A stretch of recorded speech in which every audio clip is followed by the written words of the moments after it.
Hi there guys, we are back with the Boxster today. We're going to be working on it for a few hours to try and sort out the cooling system on it. But if you remember to the video last week, we found a whole host of faults on it, so I'm going to try and work through a couple of those hopefully in this episode as well today.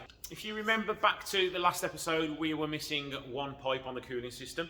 This is the replacement pipe for it, so we're going to get this installed first. There was also tons of connectors on it which weren't plugged in correctly, so we're going to get all those resolved, fill it with coolant, and fingers crossed we can have a permanently running Porsche. So to start with, I need to access all the cooling system. I've got the wheels off already, but I'm going to remove this front bumper and the front wings just so I can see everything a little bit better, and it'll also enable you guys to see it as well.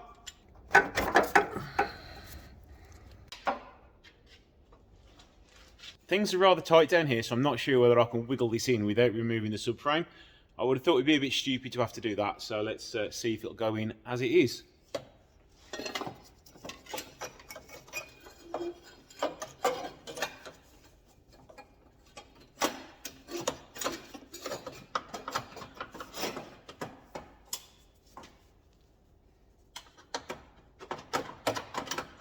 We're part of the way in, but it doesn't seem to want to go any further. We're also pointing in the wrong direction, so let's have a look underneath.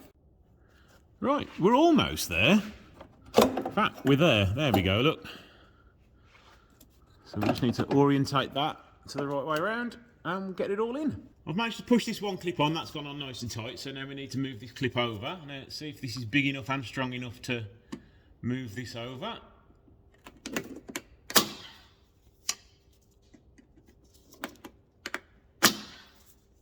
I hate these clips. I think they're absolutely horrible. Give me a Jubilee clip all day long. And with it being so cold today, the last thing I want to do is pinch my skin because it will hurt for hours. So I'm going to try and keep my fingers well out of the way. Oh, I do hate them. I do hate them.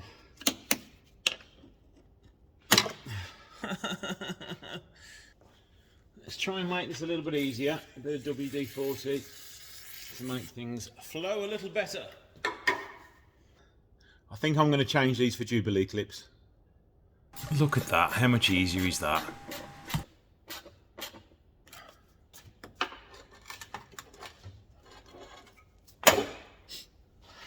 What a palaver that is. I've had to remove the main coolant pipe that runs along the front of the car just so I can get that to be clipped in. So fingers crossed, we're on the fixed route now and we can get it back in the car. Well, I've got the power steering rack off and I've found out what the problem is. Are you ready for this? The actual rack has snapped here, so that would definitely explain why the steering was misbehaving. But I am ever so glad I've got a spare one because a used one is £1,800, so that's a little saving there.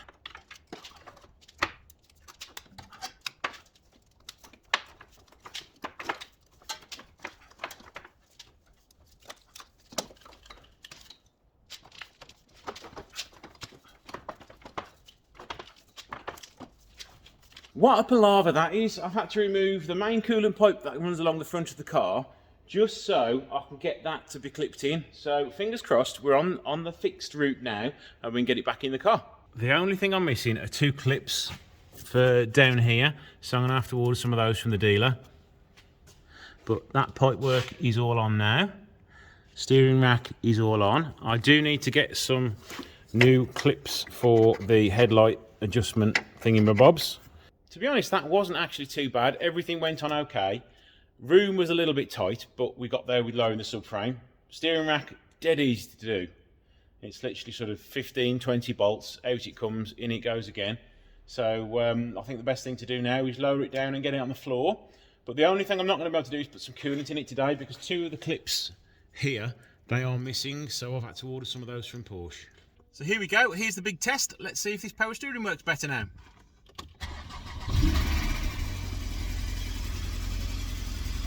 I like it when you get an easy fix like that. Yeah, me like that. I'm happy. That is all sorted. I've got no steering errors either, which is quite nice. So what I need to do now is have a little play with the tracking. I don't do wheel alignment here, so I'm going to have to kind of do it by eye or use a tape measure or something, just to get it pointing straight. And then once it's all ready to go, we can get it to a proper 4-wheel alignment place and get it all sorted. So attacking this logically, seatbelt's got to come off, so let's remove this clip down here first. And undo the nuts. And then we'll move on to those plastic trims.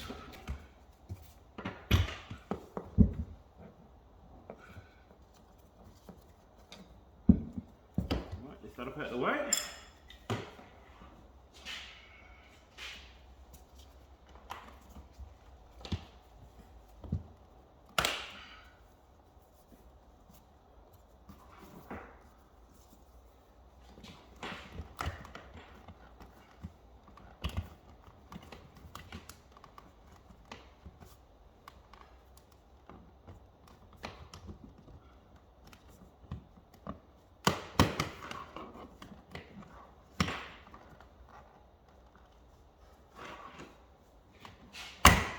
There you go. All clipped in. The seatbelt goes through there. Okay, it just looks like that's held on with one nut. Where's the other nut for down there? Oh, there isn't one. It looks like it just swings round. Okay, should be fairly simple. There's a clip here to undo.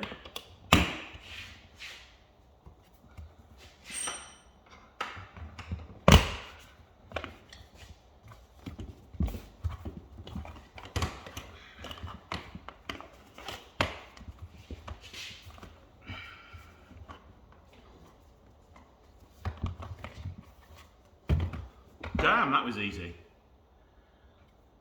A little too easy, if you know what I mean.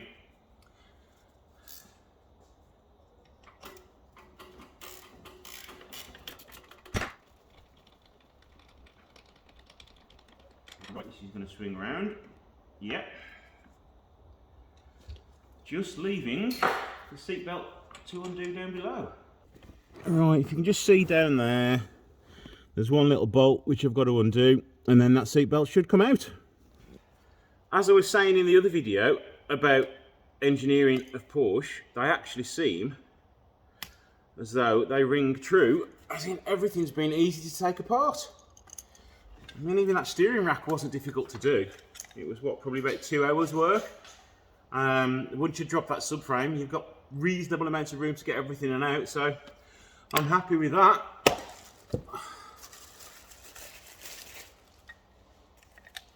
I never went to a company in the end to get them fixed, because I found these on eBay on auction and I didn't pay much for them. I think I've paid just over £100 for 2, so I was really chuffed with that. That was a really good buy.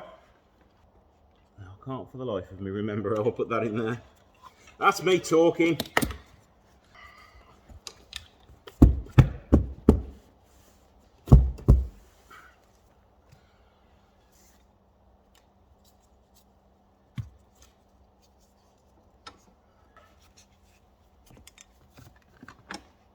Okay, that seems about right, and that plugs down in there. Let's get this done up.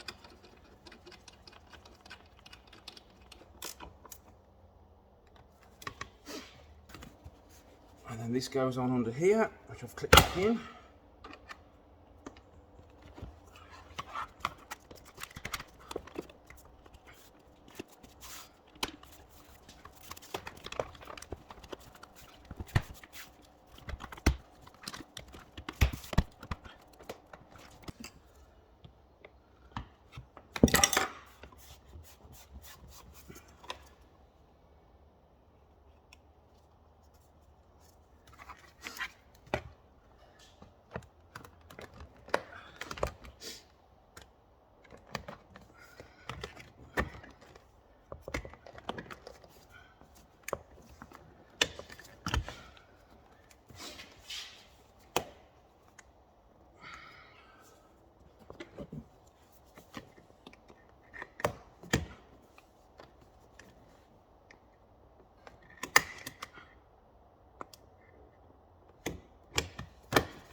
There we go, 2 seat belts in and done. That wasn't difficult at all. It took, what, 10 minutes each side.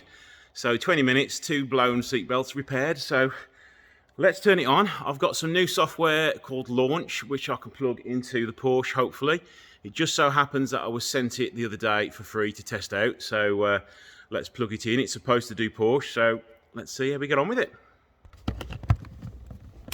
So here we go, this new bit of kit. I will do a proper review on it in a few weeks, but quality-wise it seems okay. Price-wise it seems quite cheap. Boot-up time could be a little bit quicker, but let's put the ignition key on. Ooh, fancy.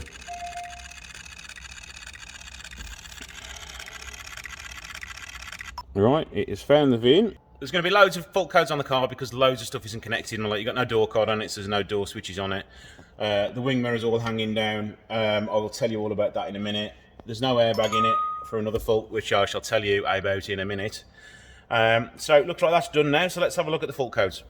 It is really good that it automatically found the car. It found the chassis number, and it's connecting to it and reading the faults straight away. That's quite a good feature, and I'm impressed that it connected to this car so quickly. Okay, so airbag, we've got 4 codes. The main airbag, the driver's side I have reset with a different bit of software, so that's already gone. How do you reset them?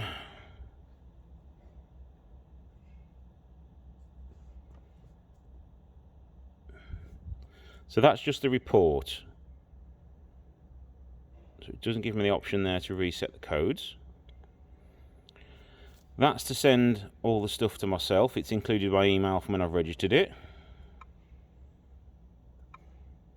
So code assist. There's all the funds. So we've got a relay problem for the fan. Boost pressure, I've got to have a look at that because the wastegate can sometimes rust up, as I've read, so I can sort that one out. That just tells me what warning lights are on the dashboard.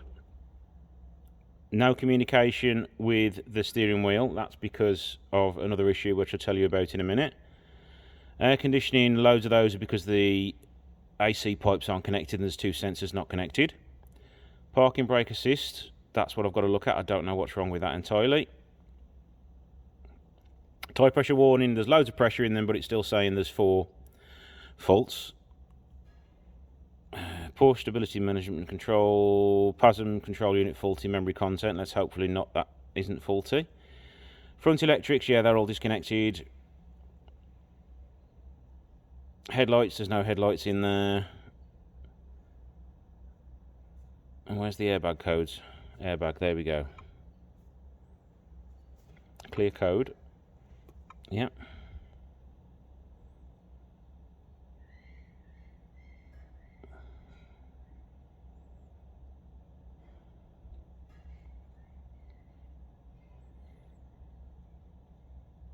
And it's doing the health report all over again now. Okay, codes have all been reset. So the only ones that are left are the stage 1 and stage 2 airbag, which is probably related to the clock spring and the airbag itself. The driver's side door lock carrier airbag circuit. I don't know about that one, but when I strip the door down and rebuild it all, I can look at that one. So that's 2 fault codes gone, and as you've seen, I've got plenty to work through.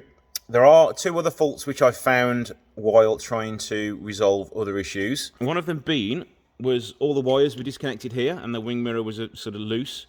So I've gone to fit the correct plate with the forward-facing camera, and it's not the right windscreen for it. As you can see, the area for it to bond to is totally the wrong size. So unfortunately, more money, it's got the wrong windscreen fitted to it. I have made a phone call to get another one fitted. The only place they can get one from with the correct satin area to bond it to is Porsche. So a new windscreen fitted is going to cost me £800. And another fault was this was disconnected here from the board. It had sort of blown off in the accident. So I took the steering wheel off. I've soldered it all back on, but it has lost a pad from what I'm hoping is an earth. But at the moment, everything on the steering wheel is dead.